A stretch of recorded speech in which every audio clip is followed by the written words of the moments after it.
नागरिकता, सिटीजनशिप,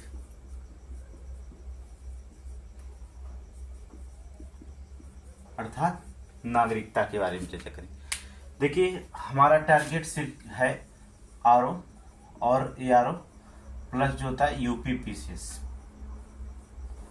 इसको प्रीलिम्स और मेंस हमने बताया दोनों साथ में हम लेके चलेंगे, और वनडे एग्जाम के लिए भी ये क्वेश्चन जितना बताएंगे वनडे एग्जाम के लिए भी जो होता, अगर आप बड़े एग्जाम की तैयारी करते हैं तो छोटे एग्जाम में जो होता वहां पर फैक्ट खुद ही आप समझ जाएंगे। क्योंकि जब बड़े एग्जाम की तैयारी की जाती है तो उसमें आप देखते हैं कि छोटे एग्जाम जो होता केवल फैक्ट पूछे जाते हैं, तो फैक्ट आपको ऐसे भी मिल जाता है। तो हमारा टारगेट सामने परीक्षा है आरओ और एआरओ की, और ये दोनों की जो होता डेट जो होता बढ़ चुकी है। आरओ की समझ रहे रिव्यू ऑफिसर की डेट बढ़ चुकी है, क्योंकि ओटीआर वन टाइम रजिस्ट्रेशन जो हो रहा था ओटीआर उसका जो होता है थोड़ा सा सर्वर डीम चलता है, इसलिए ओटीआर बहुत सारे लड़कों को नहीं हो पाया है। अब तक यूपीपीसीएस में लगभग 11 लाख लड़कों या 10.5 लाख लड़कों के अब जो होता ओटीआर हो चुका है। तो जो होता ओटीआर ना होने के कारण बहुत लोगों की आरओ की परीक्षा छूट रही थी, इसलिए ओटीआर की वजह से आरओ की पेपर आगे बढ़ चुका है इसकी डेट। तो हम लोग नागरिकता की बात करेंगे, चलिए ध्यान से देखेंगे।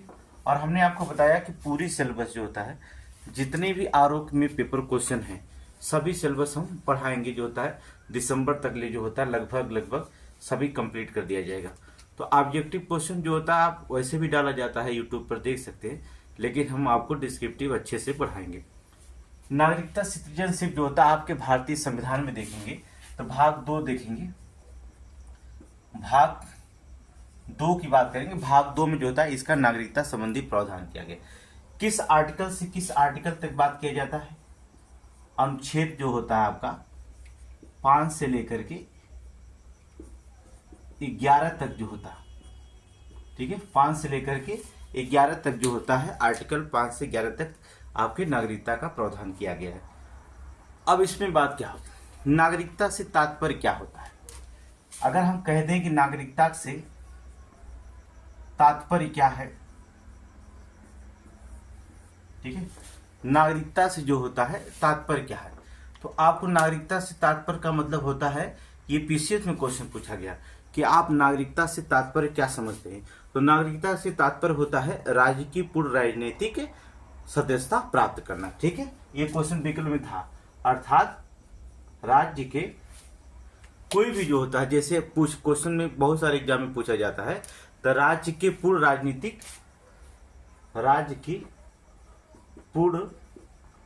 राजनीतिक सदस्यता प्राप्त करना, इसका मतलब क्या होगा? नागरिकता का मतलब होगा कि राज्य की पूर्ण राजनीतिक सदस्यता प्राप्त करना ही होता है नागरिकता का तात्पर्य माना जाता है।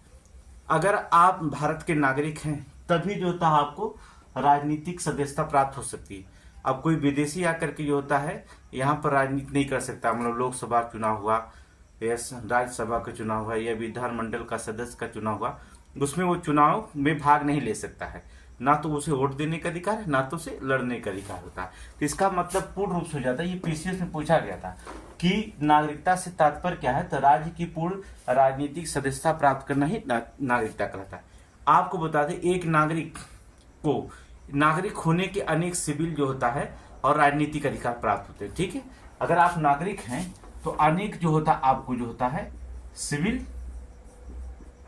एवं राजनीतिक अधिकार प्राप्त होंगे, अनेक जो होता है राजनीतिक अधिकार प्राप्त होते हैं। अगर आप नागरिक हैं अर्थात भारत के अनुसार संविधान के अनुसार कि एक नागरिक को नागरिक होने की अनेक जो होता है सिविल और राजनीतिक अधिकार प्राप्त, किंतु ये विदेशियों को अधिकार प्राप्त नहीं, याद रखना ये अनेक जो होता है सिविल और राजनीतिक जो होता है विदेशियों के अधिकार प्राप्त नहीं होते, ठीक है, विदेशियों को अधिकार प्राप्त नहीं होते हैं। अब देखिए हमने आपको बताया जहां निर्वाचित राज्याध्यक्ष होता है, कहीं भी देखेंगे जो निर्वाचित राज्याध्यक्ष होता है, निर्वाचित राज्याध्यक्ष होता है जो, वही जो होता है निर्वाचित राज्याध्यक्ष किसी देश का प्रथम नागरिक होता है। याद रखना जो निर्वाचित राज्याध्यक्ष होता है किसी देश का जो होता है किसी देश का प्रथम नागरिक माना जाता है, अर्थात प्रथम नागरिक। ये क्वेश्चन कई बार पूछे गए हैं, इसलिए इसको जान लीजिएगा कि क्वेश्चन थोड़ा से आरओ में कहीं क्वेश्चन पूछा गया है, मेंस में पूछा गया है कि किसी देश का प्रथम नागरिक कौन होता है। तो विकल्प में था निर्वाचित राज्याध्यक्ष, अर्थात जो निर्वाचित राज्याध्यक्ष किसी देश का जो होता है वो प्रथम नागरिक माना जाता है। और हमारे यहाँ निर्वाचित राज्याध्यक्ष जो होता है कौन होता है, राष्ट्रपति। भारत में अर्थात भारत में जो होता है जो राष्ट्रपति को जो होता है प्रथम नागरिक माना जाता है। ठीक है, प्रथम नागरिक माना जाता है। याद रखना, भारतीय संविधान के दो ही लोग जो होता है शपथ ग्रहण करते हैं। संविधान के दो, एक कौन करता है, महान्यायवादी, दूसरा राष्ट्रपति। दो लोगों के अलावा किसी को भीतर संविधान की शपथ ग्रहण करने की अनुमति नहीं होता। सभी लोग गोपनीयता की शपथ ग्रहण करते हैं, लेकिन संविधान को कसम खाने वाले केवल दो ही व्यक्ति हैं। एक तो आपका राष्ट्रपति होता है, दूसरा महान्यायवादी होता है, इसके अलावा कोई नहीं। तो हमारे यहाँ जो निर्वाचित राज्याध्यक्ष होता है वो किसी देश का प्रथम नागरिक माना जाता है। ठीक है, कहीं भी जो होता है निर्वाचित राज्याध्यक्ष किसी देश का प्रथम नागरिक माना जाता है, और भारत का जो होते राष्ट्रपति ही क्या कर देते प्रथम नागरिक माने जाते। अब देखेंगे भारत में दो तरह के लोग रहते हैं। आपको पता होगा कि अगर हमने यहाँ पर आप समझ रहे हैं, पूरी तरह से आप समझिए क्या कहा जाता है। क्वेश्चन जहां समझना है वहां आप पूछ सकते हैं, कोई दिक्कत नहीं है। देखिए आप, भारत में दो तरह के लोग रहते हैं। आपको पता होगा भारत में दो तरह के लोग रहते हैं। भारत में दो तरह के लोग रहते हैं। एक तो आप जो होते हैं, एक तो भारतीय और दूसरा विदेशी। कहने का मतलब होता है दो तरह में, जैसे एक भारतीय का मतलब होता, अगर हम कह सकते हैं, किसी कह सकते हैं अपनी भाषा में, एक नागरिक होता है भारत का, और दूसरा जो होता है विदेशी होते हैं। दो तरह के लोग होते हैं, भारतीय ना लिख करके नागरिक शब्द लिखेंगे। ठीक है, तो यहाँ पर दो लोग होते हैं, भारत में दो तरह के लोग रहते हैं। एक तो यहाँ का नागरिक होता है, दूसरा जो होता है यहाँ पर विदेशी होता है। नागरिक किसे कहा जाता है, नागरिक को जो होता है सभी नागरिकों और सामाजिक अधिकार प्राप्त होते हैं। याद रखना, जो नागरिक होते हैं वो सभी जितने भी सार्वजनिक जो होते हैं, अर्थात कहा जाए सभी नागरिक और सामाजिक अधिकार प्राप्त होते, लेकिन विदेशी को जो होता सभी अधिकार प्राप्त नहीं होते। इतना याद रखिएगा। देखेंगे कि इसमें क्या कहा जाता है, नागरिक जो होते हैं इनको जो होता है नागरिक और सामाजिक अधिकार प्राप्त होते हैं, लेकिन विदेशियों में जो होता सभी अधिकार प्राप्त नहीं दिया जाता, सभी अधिकार यहाँ पर नहीं दिया जाता है। विदेशी में दो तरह के होते हैं, एक तो जो होता है मित्र विदेशी होता है, दूसरा शत्रु विदेशी भी होता है। इसको पता ही आपको, इसमें भी दो होते हैं, एक मित्र विदेशी और दूसरा जो होता है शत्रु विदेशी, अर्थात शत्रु विदेशी होता है। ठीक है, अब हम कहेंगे कि संविधान में जो होता है उदित अधिकार जो केवल नागरिकों को प्राप्त हैं, कौन कौन से हैं जो भारत के केवल नागरिकों को प्राप्त है जबकि विदेशियों को नहीं होता। तो आपको बता दें, जो नागरिकों के भारत में प्राप्त हैं वो आपका जैसे अनुच्छेद 15 हो गया, अनुच्छेद 16 हो गया, ये केवल भारतीय के नागरिकों को प्राप्त है। अनुच्छेद 19 हो गया, अनुच्छेद 29 हो गया, अनुच्छेद 30 हो गया। ठीक है, ये इसका उपयोग जो होता है 15, 16, 19, 29 और 30, 21 जो होता है भारत को नागरिक तो प्राप्त है, लेकिन ये इतने अधिकार जो होते हैं 15, 16, 19, 20 और 29 ये विदेशियों को नहीं अधिकार प्राप्त होते, बल्कि और अधिकार प्राप्त है विदेशियों के। जैसे आर्टिकल 20 हो गया, आर्टिकल 21 जीवन जीने का अधिकार हो गया। ठीक है, और 20 हो गया आपका आर्टिकल 20, 23, 24 ये विदेशियों को प्राप्त है, लेकिन आपके 15, 16, 19, 29 और 30 ये सिर्फ जो होता है भारत के नागरिकों को प्राप्त है। अब आपको बता दें आर्टिकल 19 में क्या कहा जाता, सॉरी आर्टिकल 15 की बात कर लेते हैं। आर्टिकल 15 में क्या कहा गया, धर्म हो या मूल वंश, जात, लिंग या जन्म के स्थान पर भेदभाव के विरुद्ध अधिकार है। ये हमने आपको बताया। हमने आपसे क्या कहा था, हमने आर्टिकल 15 में बताया गया, अर्थात मूल अधिकार है ना, आपको मूल अधिकार इसके नागरिकता के बाद पढ़ाएंगे। तो आर्टिकल 15 में बताया गया कि जन्म अर्थात धर्म, मूल वंश, जात, लिंग, जन्म स्थान के आधार पर कोई भेदभाव के विरुद्ध अधिकार जो होता है किसमें कहा गया, आर्टिकल 15 में कहा गया। तो ना तो आप धर्म की अधिकार मतलब धर्म के विरुद्ध कोई अधिकार है, मतलब भारत में कोई धर्म के भेदभाव नहीं कर सकते हैं। ना तो आप मूल वंश की बात के अधिकार में रखा जाता, ना जात, ना लिंग, ना जन्म स्थान पर जो था कोई भेदभाव हम करेंगे। ऐसा नहीं होगा कि पुरुष से स्त्री थे इस पे भेदभाव करें, या जन्म स्थान मध्य प्रदेश में कोई जन्मा इसका उत्तर प्रदेश में है, या बिहार में जन्मा है तो उसमें भेदभाव, जन्म के स्थान पर कोई भेदभाव हम नहीं करेंगे, ना तो जात पर ना तो मूल पर। ये आर्टिकल 15 में कहा गया। आर्टिकल 16 में क्या कहा गया? लोक नियोजन की अवसर की समानता का अधिकार। आर्टिकल 16 क्या कहता है? लोक नियोजन की अवसर की समानता का अधिकार। ठीक है, अवसर की समानता का अधिकार हम आगे आपको पढ़ाएंगे। अधिकार इसको पूरी तरह से डिटेल बताएंगे। लोक नियोजन की अवसर की समानता के अधिकार में क्या कहा गया। अभी हम आपको यहाँ नागरिकता पढ़ा रहे हैं, इसे पूरा मौलिक अधिकार विस्तृत नहीं पढ़ा सकते, पढ़ा भी सकते हैं लेकिन समय नहीं होता। तो लोक नियोजन अवसर की समानता का अधिकार है। इसमें कोई नहीं होता है कि गोरे काले भेदभाव, जिसकी योग्यता जितनी होगी, जिसकी योग्यता ज्यादा हो उतना ही अधिकार प्राप्त कर सकता है। आप पदोन्नति की बात हो जाती है, जैसे अगर आपको कोई अधिकारी हैं, आप रैंक एसडीएम है और आपको जो होता है रैंक अच्छी है और फिर आप योग्यता भी अच्छी है और कार्यभार भी आपका अच्छा है, और दूसरा व्यक्ति का जो होता है उसकी रैंक अच्छी नहीं है और उसका कार्यभार भी अच्छा नहीं है, तो यहाँ पर जो होता है आपको अधिकार होता है कि आप जो होता है आपकी रैंक अच्छी है, कार्यभार भी अच्छा है, आप निर्णय लेने में अच्छे हैं, तो आपको सरकार ये नहीं कहेगी आप किस जात हैं, किस धर्म हैं, पदोन्नति पे आपको सीधे सीधे पदोन्नत किया जाता है। यहाँ पर जो होता है लोक नियोजन अवसर की समानता करता है। आर्टिकल 16 आर्टिकल 19 में क्या करता है? आर्टिकल 19 में विचार और अभिव्यक्ति की स्वतंत्रता है।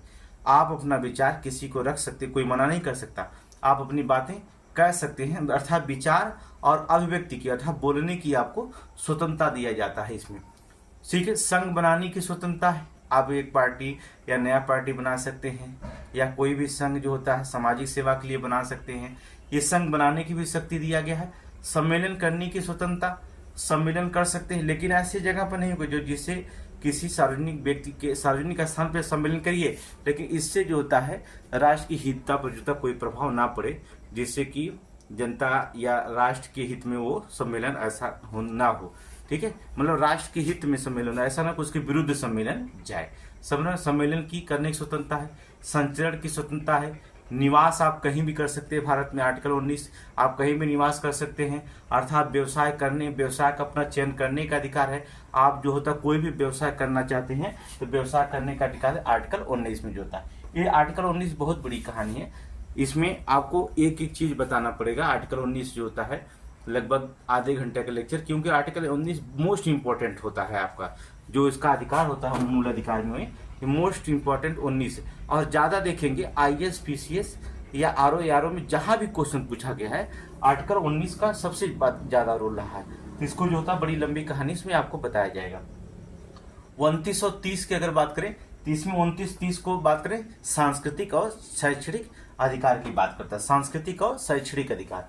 तो ये केवल नागरिकों को प्राप्त है। हमें इतना देखना होगा कि 15, 16, 19, 29 और 30 ये केवल नागरिकों को प्राप्त है, जबकि विदेशियों को नहीं प्राप्त हो जाता है। अब हम बात करेंगे कुछ और भी पद है, जैसे और भी इसमें रखा गया। ये तो आर्टिकल 15, 16, 19 और 29। इसके अलावा जो होता है अगर हम देखें जो होता भारत के नागरिकों को प्राप्त है, जैसे आपको लोकसभा या राज्य विधानमंडल में जो होता विधानसभा, ठीक है, लोकसभा एवं राज्य विधानसभा, यहां पर देखेंगे लोकसभा और राज्य विधानसभा में चुनाव में मत देने का अधिकार नागरिक को होता है। चुनाव में मत का अधिकार जो होता किसको होता है? भारत के नागरिकों को होता है। इसमें नहीं होगा कि विदेशी भी जो होता है उसमें अपना मत दे सकते, ऐसा कुछ नहीं। ठीक है, तो लोकसभा या राज्य विधानसभा के चुनाव में भी जो होता है मत देने का अधिकार भारत के नागरिकों का। इसके अलावा भी होता है संसद और राज्य विधानमंडल की सदस्यता की बात कर दी हम, संसद एवं राज्य विधानमंडल की सदस्यता। अगर हम सदस्यता कहेंगे, संसद मतलब लोकसभा, राज्यसभा और राष्ट्रपति भी, उसमें 3 अंग होते हैं संसद के। एक तो 2 सदन होता है, द्विसदनी व्यवस्था, लोकसभा राज्यसभा, लेकिन राष्ट्रपति जो होता है, लोकसभा राज्यसभा जब उसमें भागीदारी लेता है तो राष्ट्रपति को जो होता है संसद का अभिन्न अंग मान लिया जाता है। तो संसद के 3 अंग बनते, कभी कभी क्वेश्चन पूछा जाता है कि संसद कितने अंगों से मिलकर बनता है, तो 3 अंग मारा करिए, जैसे लोकसभा, राज्यसभा और राष्ट्रपति। ठीक है, तो राज्य संसद एवं राज्य विधानमंडल की सदस्यता के लिए जो था चुनाव लड़ने का अधिकार सिर्फ किसको है, अर्थात चुनाव कह सकते हैं, चुनाव लड़ने का अधिकार, लड़ने का जो अधिकार है वो किसको है, अर्थात नागरिक को होता है, ना कि विदेशियों को होता है। ठीक है, कुछ और भी सार्वजनिक पद हैं जिसे जो होता है केवल भारत के नागरिकों के लिए बनाया गया, ना कि विदेशियों के लिए बनाया गया है। जैसे एग्जाम्पल के तौर पर जैसे बता दे रहे हैं कि कौन सा सार्वजनिक पद है जिसमें भारत के नागरिक ही केवल उसमें सम्मिलित हो सकते हैं। जैसे आप देख सकते हैं,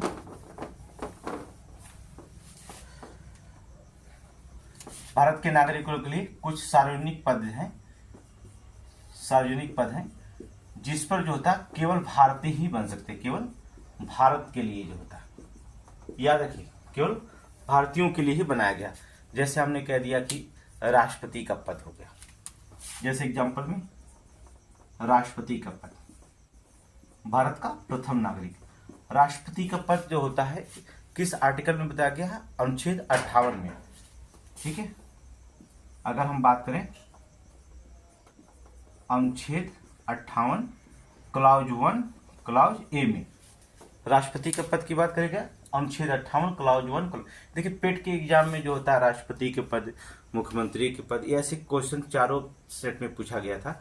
लगभग जो होता है राष्ट्रपति के पद हमेशा पूछता किस आर्टिकल में रखा गया, तो इसको आपको पढ़ना बहुत जरूरी होता है किस आर्टिकल में रखा गया है। ठीक है, तो यहाँ पर अगर हम देखेंगे कि राष्ट्रपति का पद अनुच्छेद 58 में, ये केवल नागरिकों के लिए, केवल भारत के लिए जो होता है, ठीक है, भारतीयों के लिए कह सकते हैं, केवल भारतीयों के लिए जो होता है रखा गया है। ठीक है, केवल भारतीयों के लिए, अर्थात जो हमारे भारत के नागरिक हैं उनके लिए रखा गया।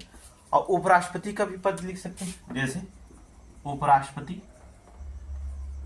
उपराष्ट्रपति का जो पद होगा वो अनुच्छेद कितने में है, जो उपराष्ट्रपति के पद 66, अनुच्छेद 66 क्लाउज 3 और क्लाउज ए भी इसमें शामिल कर सकते हैं। ठीक है, क्लाउज 3 मतलब कोष्टक में 3, कोष्टक में अनुच्छेद 66, कोष्टक में 3, कोष्टक में कौन है, उपराष्ट्रपति के पद की बात करता। उच्चतम न्यायालय के न्यायाधीश जो होता है, याद रखिए उच्चतम न्यायालय के न्यायाधीश, उच्चतम न्यायालय के न्यायाधीश ये किस आर्टिकल की बात करता है, उच्चतम न्यायालय के न्यायाधीश किस आर्टिकल में जो होता है न्यायाधीश रखेंगे, 124। ठीक है, अनुच्छेद 124 क्लाउज 3 कोष्टक में 3 रखेंगे। उच्च न्यायालय के न्यायाधीश, उच्च न्यायालय के न्यायाधीश जो होते हैं ये किस अनुच्छेद में रखे जाएंगे। ठीक है, उच्चतम न्यायालय के न्यायाधीश तो आपके जो होते हैं अनुच्छेद 124 में रखे जाए, जबकि उच्च न्यायालय के न्यायाधीश जो होते हैं वो 217 में होते हैं। देखिए अनुच्छेद 217 क्लाउज 2 में जो होते हैं, याद रखिएगा। इसमें आर्टिकल मोस्ट इंपोर्टेंट है, ये आर्टिकल ही सबसे ज्यादा आरओ में क्वेश्चन पूछा जाता है, ईसीएस में क्वेश्चन पूछा जाता है। ठीक है, और महान्यायवादी भी जो होता है केवल भारत के नागरिक ही बन सकता है। अगर हम बात करें महान्यायवादी, महान्यायवादी किस आर्टिकल में, अर्थात अनुच्छेद की बात करेंगे तो 76 क्लाउज 2, अनुच्छेद 76 क्लाउज 2 अर्थात कोष्टक में 2 का। राज्यपाल का भी पूछ सकता है। ठीक है, राज्यपाल का पूछ सकता है। राज्यपाल भी जो होता है केवल भारतीयों के लिए बनाया गया है, भारत का नागरिक ही बन सकता है। राज्यपाल का पेट में पूछा गया था, अर्थात कितना है 157, अनुच्छेद 157 में राज्यपाल का। फिर इसके बाद जो होता है यहाँ पर जो था महाअधिवक्ता की बात कर सकता है, महाअधिवक्ता। ठीक है, महाअधिवक्ता के भी आर्टिकल्स पूछा जा सकता है कभी कभी। 165 अनुच्छेद 165 के तहत जो होता है महाअधिवक्ता होता है। ठीक है, आर्टिकल 165 के तहत। ठीक है, ये सभी पद जो होता है केवल भारतीय नागरिकों के लिए ही बनाए गए हैं, केवल भारतीय नागरिकों के लिए होते हैं। ठीक है, ना कि विदेशों के लिए। जैसे हमने बताया राष्ट्रपति के पद अनुच्छेद 58 कोष्टक में 1 और ए। ठीक है, उपराष्ट्रपति के पद अनुच्छेद 66 के तहत केवल भारत के नागरिक ही बनेंगे। उच्चतम न्यायालय के न्यायाधीश अनुच्छेद 124, उच्च न्यायालय के न्यायाधीश अनुच्छेद 217 महान्यायवादी अनुच्छेद 76 और राज्यपाल अनुच्छेद 157 की बात करेगा और महाधिवक्ता अनुच्छेद 165 देता केवल भारत के नागरिक ही इस पे बांध सकते हैं। तो ये जो होता पद रखे गए। देखिए भारत में नागरिक जो होता है जन्म या प्राकृतिक रूप से राष्ट्रपति बनने की योग्यता रखते हैं। याद रखना भारत में जो नागरिक होते हैं वो जन्म से या तो प्राकृतिक रूप से राष्ट्रपति बनने की योग्यता रखते हैं, जबकि वही अमेरिका में केवल जन्म से ही नागरिक ही राष्ट्रपति बन सकता है। अगर आप अमेरिका में पैदा हो गए, जैसे अमेरिका में अगर पैदा हो गए तो आप क्या करें, जन्म में वहां हुआ आपका, तो आप वहां के राष्ट्रपति बनने का अधिकार आपको मिल सकता है। तो यह राष्ट्रपति की प्रक्रिया होगी जाने। अब हम जानते हैं भारत में नागरिकता के कानूनी और संवैधानिक प्रावधान क्या क्या है, वहां पर देखेंगे आर्टिकल। चलिए देखते हैं।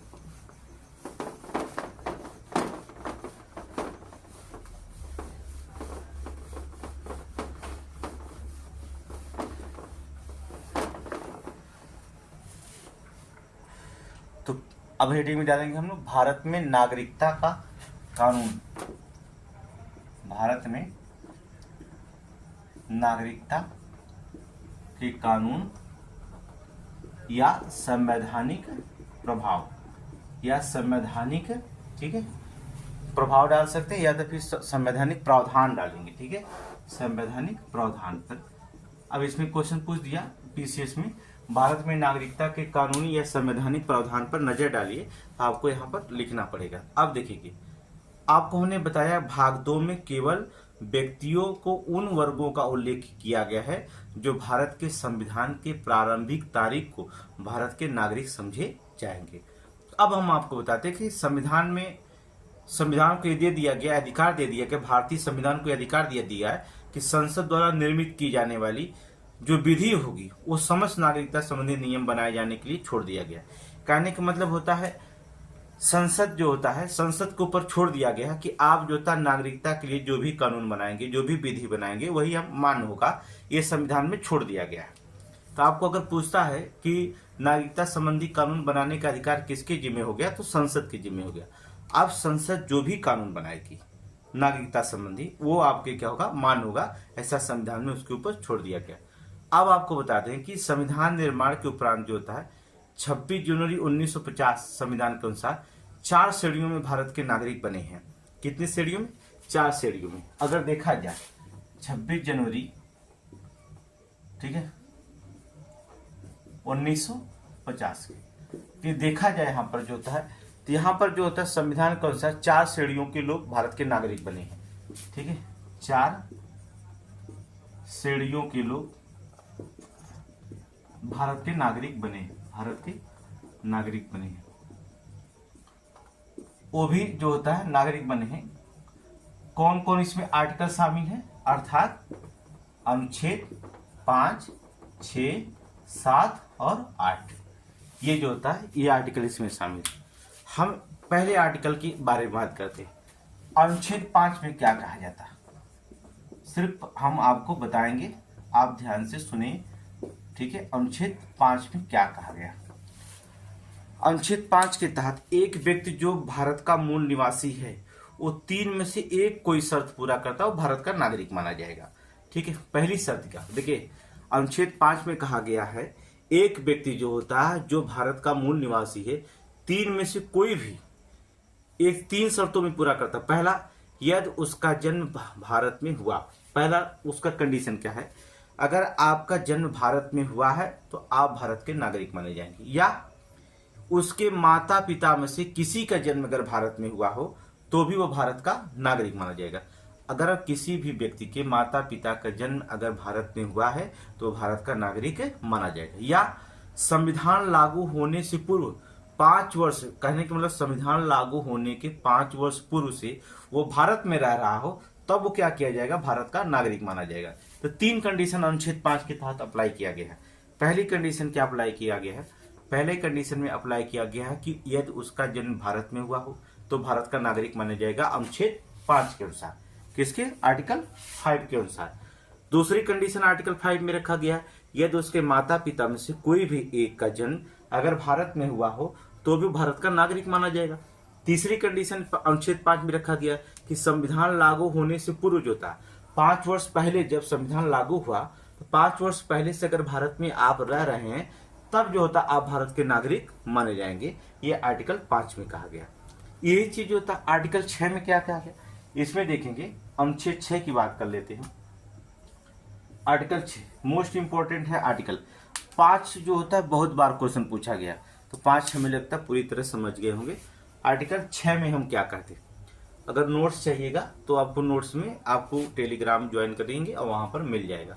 आर्टिकल 6 में क्या कहता है, एक व्यक्ति जो पाकिस्तान से भारत आया, कहां से, एक व्यक्ति जो होता है जो पाकिस्तान से भारत आया, कहां से, पाकिस्तान से, ठीक है, पाकिस्तान से भारत, क्या क्या यहां से भारत आया, ठीक है, आया हो, यदि उसके माता पिता या दादा दादी जो होते हैं, कोई भी होता है, इसके जो होता है, इस व्यक्ति के जो होता है या तो माता पिता या दादा दादी, कोई भी जो होता है भारत के जो अविभाजित भारत में अगर पैदा हुए हों, भारत में अविभाजित भारत में अगर पैदा हुए हों, तो दोनों शर्तों में से कोई भी अगर शर्तों मानता, दोनों शर्तों, उसके माता पिता हों या दादा दादी हों, अविभाजित भारत में अगर पैदा हुए, दोनों शर्तों में कोई भी अगर एक शर्त मानता है तो वो भारत का नागरिक बन सकता है।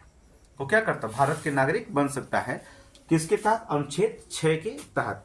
अब फिर से सुन लीजिए, आर्टिकल 6 में क्या कहा गया, एक व्यक्ति जो पाकिस्तान से भारत आया हो और यदि उसके माता पिता या दादा दादी अविभाजित भारत में पैदा हुए हों या दोनों शर्त में कोई भी अगर एक शर्त पूरा करता है तो भारत का नागरिक बन सकता है। लेकिन याद रखिए, क्वेश्चन पूछा गया क्या, यदि वह 19 जुलाई 1948 से पूर्व स्थानांतरित हुआ हो। कहने का मतलब होता है कि 19 जुलाई 1948 से पूर्व, 19 जुलाई 1948 से पूर्व जो होता है क्या हो, वो स्थानांतरित हुआ हो और अपने प्रवास की तिथि से सामान्य भारत में वो निवास किया हो। अपने प्रवास की तिथि से मतलब भारत, पाकिस्तान से भारत कब आया हो, 19 जुलाई 1948 को वहां से पाकिस्तान को छोड़ करके वो भारत में आ गया हो। अगर प्रवासन तिथि से जो होता है, कहने वो सामान्य से निवास कर रहा हो, उसके बाद भारत में वो प्रवासन किया हो, तो वो भारत का नागरिक जो होता पंजीकृत हो, क्या कहा हो, पंजीकृत हो, भारत के नागरिक के रूप में वह पंजीकृत हो। लेकिन ऐसे व्यक्ति जो पंजीकृत होने के लिए जो होता है उसे 6 माह तक जो होता है भारत में निवास करना आवश्यक हो जाता है। पंजीकृत के लिए क्या होता है, को आया हो तभी पंजीकृत हो सकता है जब वो भारत में 6 माह तक वो निवास कर रखा हो, तो यहाँ पर जो होता है रखा जाता है। तो यहाँ पर एक कंडीशन किस पे लागू हो जाता है, 19 जुलाई 1948 से पूर्व, या आर्टिकल 6 में बात करेगा। अब ध्यान सुनिए, आर्टिकल 7 क्या कहता है, अनुच्छेद 7 में क्या कहा है,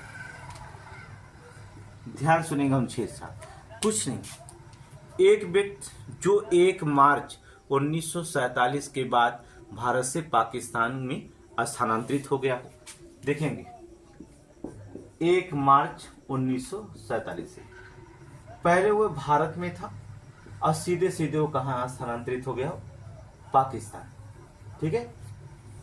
1 मार्च याद रखना 1947 से भारत से पाकिस्तान स्थानांतरित हो गया, लेकिन बाद में फिर वह पुनर्वास के लिए क्या हो गया हो, लौट आया हो, तो वह भारत का नागरिक बन सकता है, समझे।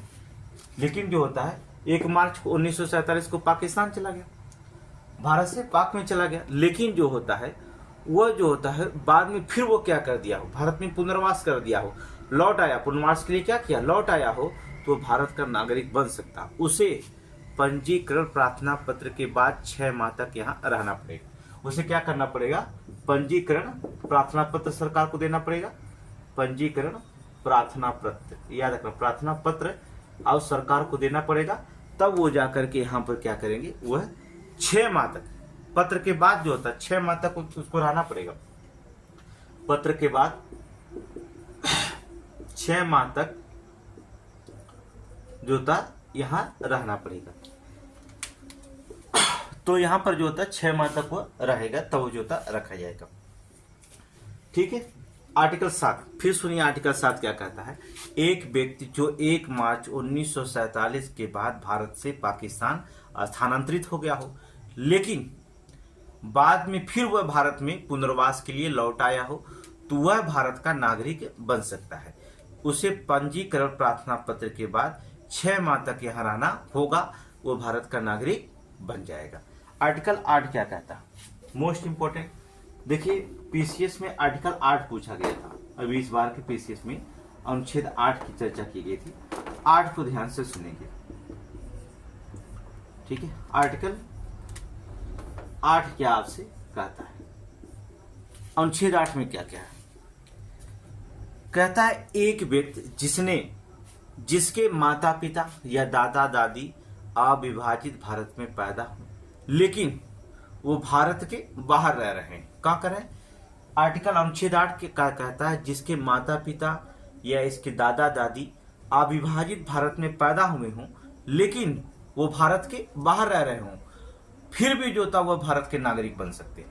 कैसे, यदि उसने भारत के नागरिक के रूप में जो था पंजीकरण कूटनीतिक तरीके, कौन, पंजीकरण कूटनीतिक तरीके या पार्षदी प्रतिनिधि के रूप में आवेदन किया। ठीक है, पंजीकरण जो होता है वो क्या किया हो, वो पंजीकरण जो होता है कूटनीतिक तरीके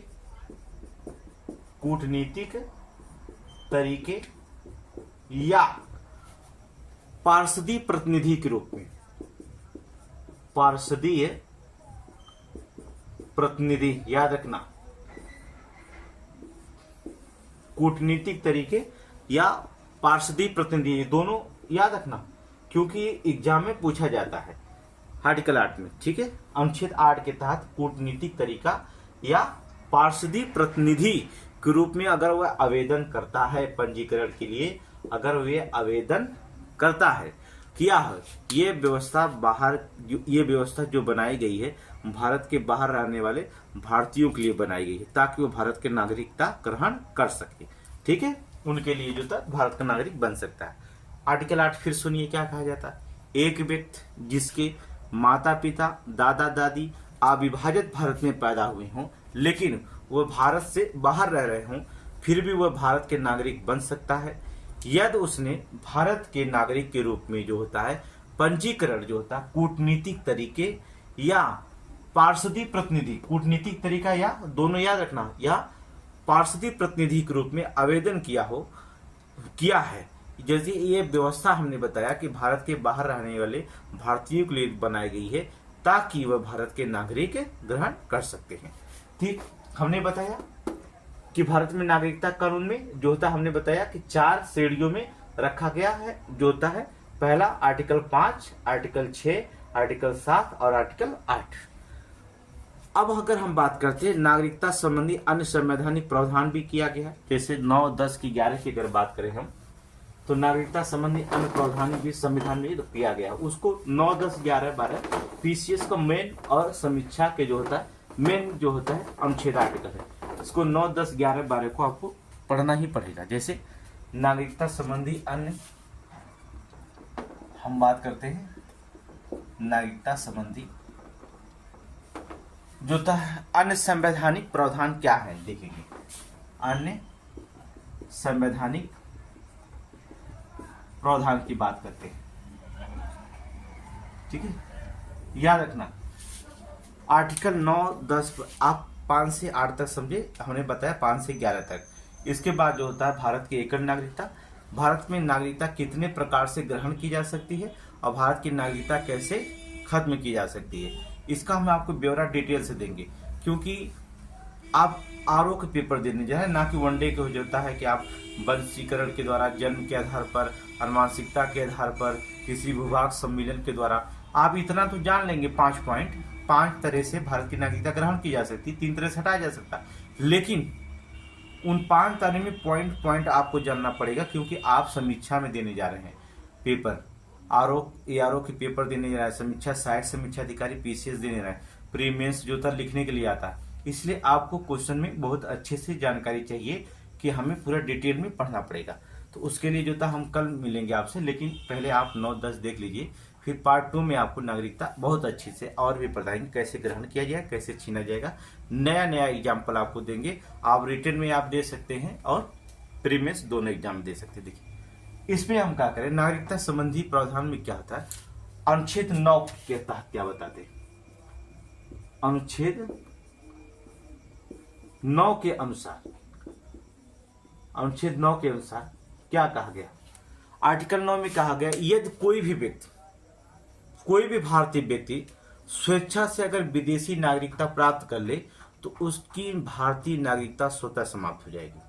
किसमें कहा गया, अनुच्छेद 9 में कहा गया। आर्टिकल 9 में कहा गया है अनुच्छेद 9 के अनुसार यदि कोई भी भारतीय व्यक्ति हो, अगर वो स्वेच्छा से विदेशी नागरिकता प्राप्त कर लेता है तो उसकी भारतीय नागरिकता स्वतः जो होती है समाप्त की गई है। एक किसमें बात की गई है, आर्टिकल 9 में कहा गया। फिर से सुनिए हमने क्या किया, अनुच्छेद 9 के अनुसार यदि कोई भारतीय व्यक्ति स्वेच्छा से विदेशी नागरिकता प्राप्त कर ले तो उसकी भारतीय नागरिकता स्वतः ही क्या हो जाती है, समाप्त हो जाती है। आर्टिकल 9 में कहा गया। आर्टिकल 10 के अनुसार क्या क्या, अनुच्छेद 10 में क्या क्या गया, अनुच्छेद 10 के अनुसार किसी भी व्यक्ति की नागरिकता बिना विधि के नहीं छीनी जा सकती। ठीक है, अगर नागरिकता लेना हो अर्थात किसी भी व्यक्ति की नागरिकता बिना विधि अर्थात कानून बिना विधि की नहीं छीनी जा सकती, नहीं छीनी जा सकती है। याद रखना, आर्टिकल 10 आपको अधिकार देता है कि बिना कानून के आप कितना भी गलतियां करें आपकी नागरिकता नहीं छीनी जा सकती है। अनुच्छेद 10 में ये बात कही गई, किसी भी व्यक्ति की नागरिकता बिना विधि के आप नहीं छीन सकते हैं। आप ये नहीं कह सकते हैं कि आप भारत के नागरिक नहीं हैं, या आप नहीं कह सकते कि आपको नागरिकता छीनी जा सकती है। ऐसा कुछ नहीं कहेंगे। बिना कानून बनाए हुए बिना विधि के जो होता है नागरिकता नहीं छीनी जा सकती। लेकिन ये कानून अर्थात विधि बनाने का अधिकार किसको दिया गया, अनुच्छेद 11 में बात करता है।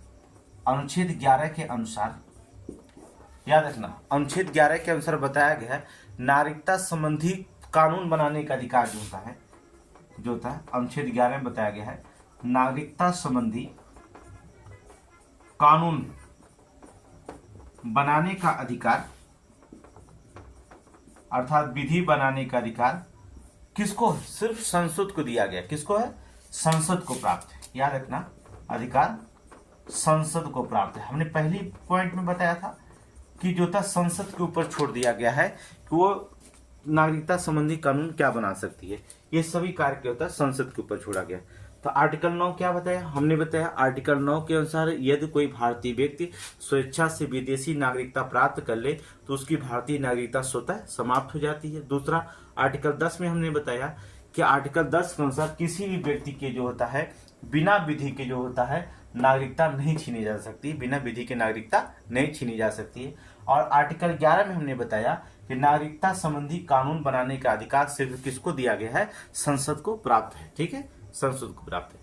तो कल के हम आपको बताएंगे कि कितने प्रकार से नागरिकता ग्रहण की जा सकती है, वर्तमान में सरकार की पॉलिसी क्या है नागरिकता, इसके बारे में डिटेल से अच्छे से जानेंगे आप कि 1992 के बाद जो होता है जो भारत में पैदा हुए हैं 92 से, उनको नागरिकता दी जाएगी कि नहीं दी जाएगी। 1992 से पहले भारत की नागरिकता कब दी जाएगी, 3 दिसंबर 2004 के बाद कॉन्स्टिट्यूशन में क्या परिवर्तन हुआ संविधान में, इसकी चर्चा हम कल करेंगे। ठीक है, यहीं पर क्लास समाप्त।